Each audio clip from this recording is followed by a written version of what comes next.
16वें अध्याय में देवताओं के और असुरों के गुणों का वर्णन है। त्रिविधम नरकस एदम द्वारम नाशनम आत्मनः कामः क्रोधः तथा लोभः तस्माद् एतत् त्रयम् त्यजेत्। भगवान ने नरक के 3 रास्ते बताए हैं, काम, क्रोध और लोभ।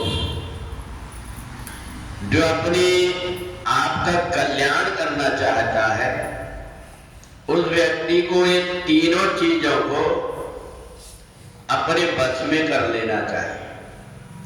अगर कोई व्यक्ति ये सोचे कि मेरे अंदर से काम नष्ट हो जाए, क्रोध नष्ट हो जाए, लोभ नष्ट हो जाए, ये हो नहीं सकता। शरीर की प्रकृति बनी हुई है 5 तत्व 3 गुण में जान 25 प्रकृति बखान। इन्हीं से शब्द स्पर्श रूप रस गंध बने हुए हैं।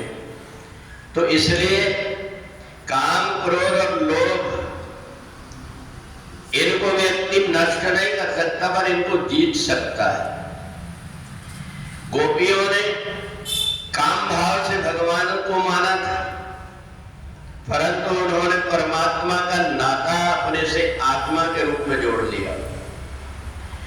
तो इस प्रकार से भगवान कहते हैं कि इन विषयों को जो मेरी तरफ लौटा देता है, क्रोध वो इस बात के लिए करता है कि मेरा इतना जीवन चला गया और मुझे अभी तक के परमात्मा की प्राप्ति नहीं हुई है, इसलिए अपने आप में उसको क्रोध आता है कि मैं मनुष्य होकर के मेरे आचरण ऐसे कैसे हो गए कि परमात्मा की मेरे तरफ निगाह नहीं गई।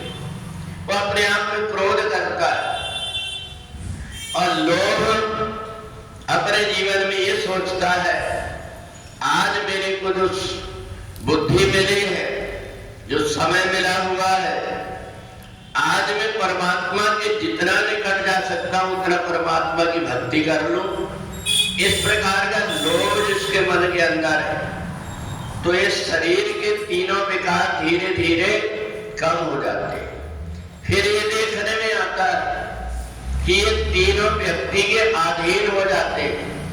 खतरा तब रहता है जबकि काम, क्रोध और लोभ व्यक्ति के सिर पर सवार होते हैं, और खतरा तब मिट जाता है जब व्यक्ति इनके ऊपर सवार हो जाता है।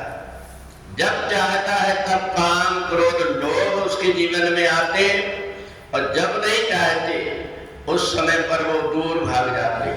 तो इसलिए देवताओं का ये स्वभाव बताया कि देवता इन तीनों को अपने वश में करके रखते और दानव इनके वश में हो जाते। बस अंतर इतना है, जब व्यक्ति के सिर के ऊपर लोभ सवार हो जाता है तो वह हर कहीं से कुछ भी मिल जाए कोशिश करते रहता है, चाहे जो कुछ भी मिले, परंतु उसका मन ऐसा करता है कि मेरे पास में इतना सब कुछ हो जाए।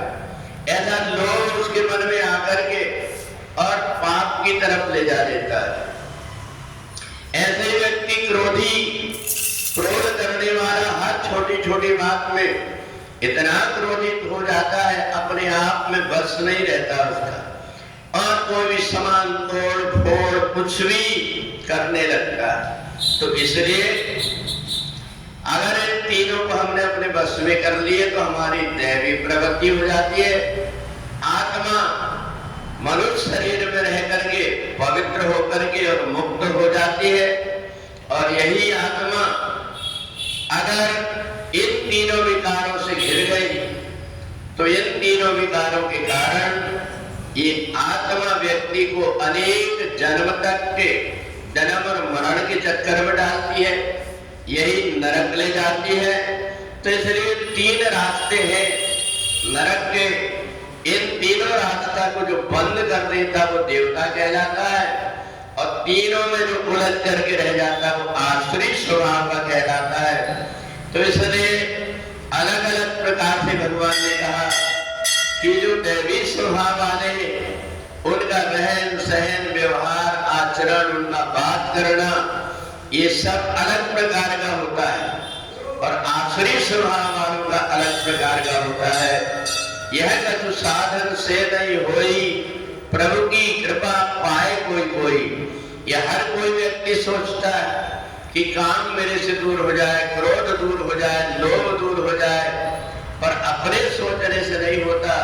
जब परमात्मा की कृपा होती है तब जाकर के इन तीनों से व्यक्ति बच पाता है। तो इसलिए देवता और असुरों के अलग अलग जो गुणों का वर्णन है वो इन तीन प्रकार के विकारों को देख करके ही बताया जाता है कि ये व्यक्ति किस प्रकृति का है। तो इसलिए जब हम मनुष्य शरीर को प्राप्त किए हैं और यदि हम तीनों से ऊपर उठ जाते हैं, तीनों के ऊपर हमारा संयम हो जाता है, जैसे कितना भी तेज दौड़ने वाला घोड़ा हो उसको व्यक्ति लगाम लगा करके वश में कर लेता है, ऐसे इन तीनों को संयम की लगाम लगा करके जो अपने वश में कर लेता है वही दैवी प्रकृति का माना जाता है। बोले वृंदावन बिहारी लाल